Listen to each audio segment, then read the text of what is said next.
Hello, all of you beautiful philosopher pirates out there. So, today, again, talking about slick. I've got a story for you today that happened to me recently that I think will help us, those of us who like to magnify our problems. So, let's muse on how slick the meddling gremlin in our minds can take just a tiny problem and blow it from a 2 to a 7. My brother, sage that he is, helped me see this. And honestly, I collect wisdom from anyone willing to share. Slick tries to convince us that we are lone wolves, but the joke's on him. Help is essential, and it keeps us human.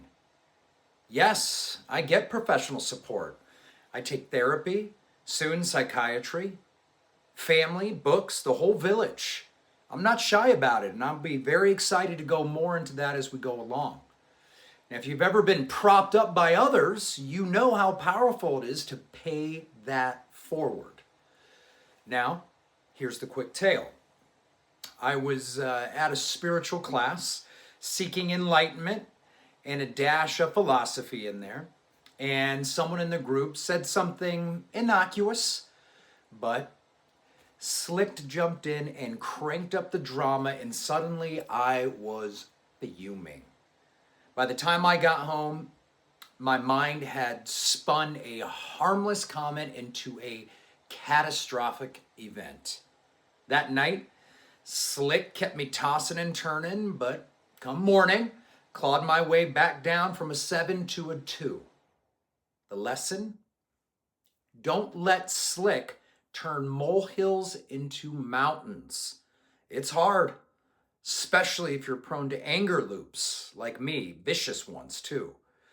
But with ritual, reflection, and stubborn persistence, clarity eventually returns, and Slick slinks off. It's a daily battle. We need to show up for this battle.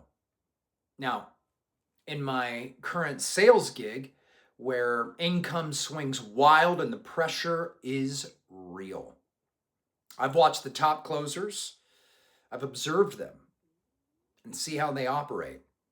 They're not wizards or geniuses, but they are masters of staying calm in chaos. You should see it, it's really incredible. Even when the business ship seems to be sinking, these folks keep cool and ride the waves with unwavering discipline and consistency.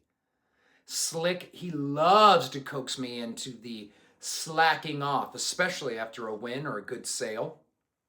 But the true pros, they don't listen to Slick as much as I do. They practice, persist, and even when things get tough, they stay steady. It's not easy, but with consistent effort, you'll find calm in the storm. And that, my friends, is where inner peace begins, and Slick finally loses his spotlight. So that's just something to ponder about. Now, if you are anything like me, I catastrophize a lot of very small issues, and that's part of my own thinking, part of my own character defects, if you will, right? I mean, it's like I said, it's hard to untangle all these knots that I've built up throughout all the years and all the bad behaviors and habits and addictions. So when you start to come into your awakening, and I was talking to my therapist the other day, waking up is hard. Waking up is really hard. That's okay. I'm willing to take the challenge, and so are you. I mean, how bad do you want to change? I don't know about you, but I was starting to sink pretty low into some dark rabbit holes in my mind.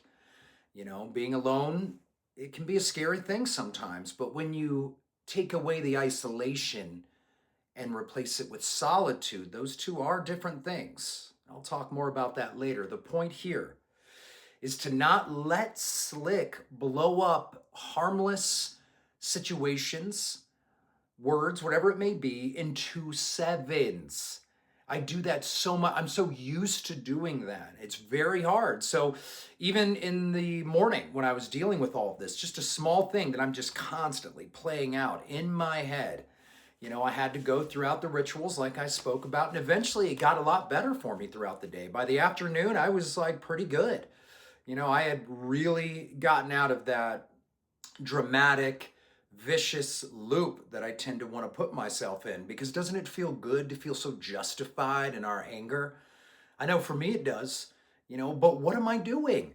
When I do that, I can destroy myself and destroy my relationships that are really important to me, and probably yourself as well. So just remember, sometimes 2's are not 7's, and we need to realize that. And luckily in the moment, I did not act on it. I didn't do anything wild or crazy or chaotic like I have done in the past and seen the results of that. So I just want us to remember this, right? And I want you to remember that I work, in a very tough sales environment, very high pressure, which means the sky's the limit on how much you can make, which is great. But it's 100% commission, so the pressure is on. And if you don't do well, they cut you sometimes. They do. So you got to show promise. You got to show that you're focused and calm in the midst of the storm. Now, the guys that I was talking about, they're incredible. But like I said, they're no smarter than me. They're not. They're no different than me in a lot of ways. They're not. Just like a lot of the guys, or I should say people that you probably look up to, they're no different than you or I. Yes, some people are born with great brains that have a serious amount of intelligence. Some people are lucky enough to be born into great families, two-parent household. Everything's calm and nice and safe growing up. I mean, I get it, but that's not the point. The point I want you to know here is I've observed these men in the middle of, some fires, some storms, and no matter what, they stay consistent in their disciplines, no matter what, and they're always calm. Now, I will say they're very diligent in how they research, but they're consistent in that. Whether they have a good month or a bad month, and they always have good months, always, no matter what, no matter how they feel, they don't allow slick to get in there. I even asked one of them one time a couple years ago. He was negative on the commission sheet. He was one of the top guys, and at the end of the month, he had pulled it together and did really well. So I turned around and said, man, how did you do that? I mean, how did you not get in your head? He goes, nope. He goes, I didn't, not even 1 second. If that voice gets in there, I cut it immediately. Whew. Man, I am just now starting to realize that and practice it. And it is very difficult, but the fight is worth it. You're going to have to go through some battles here, right? And that's okay, right? And not everything needs to be a battle, of course. Sometimes we need to surrender. More on that later. The point of this video is to not allow slick to catastrophize innocuous comments or actions or whatever it may be. Start to calm ourselves down. You can do it, right? We got to start telling our minds to stop. Shut up, slick. Shut up. Stop. Back here, back here. In fact, I'll even show you. I have a little calm rock. Some of you guys are going to make fun of me for this, especially my buddies. They're going to give me so much shit. But I have this in my pocket now. And my mother-in-law gave me this rock that she found that she thought was just interesting. And I love her. She's so great. She's such a fun-loving hippie. But she's got some assertiveness, too, which is why I like her. But anyway, I keep this rock, and I keep it in my pants, and I kept it in all day. And anytime I'm feeling a little crazy or I'm blowing the 2's into 7's, I just touch this thing and I'm like, calm down, calm. And it does help. I know it seems so stupid. Again, how bad do you want to change? I have a lot of different rituals that I do. And of course I went through my morning stuff, the meditation, the journaling, all of it. And it does help a lot, but I still had to battle. And you will too. That's all right. You're a pirate. Start to act like one. All right. I love you guys. Talk to you later.